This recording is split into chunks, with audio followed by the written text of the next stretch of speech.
Morning mga lods, luluto ako ng ginataang kalabasa with kangkong. Kaya nasa laglag na yung kangkong. Then mikos-mikos, ginataang kalabasa with kangkong. May siling green para may sipa, hang.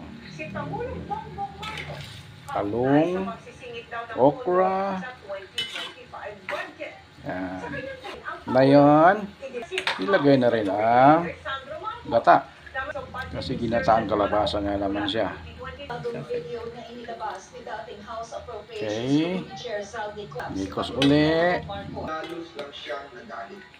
Sa halip na ipanggi, tulinawin niya tungkol sa 100 billion Tinikman. insertion. Pinagsabihan niya kami, dating speaker, Romualdez. Kulang pa. At sa aking Dagdag ng salt to taste. Seasoning. Nina Pangandaman at Yusek Adrian Bersamin na ipatong ng 100 billion pesos worth of budget. Yan. Okay na raw yan. Hindi na raw niya makilala. Ilalabas ko po. Okay.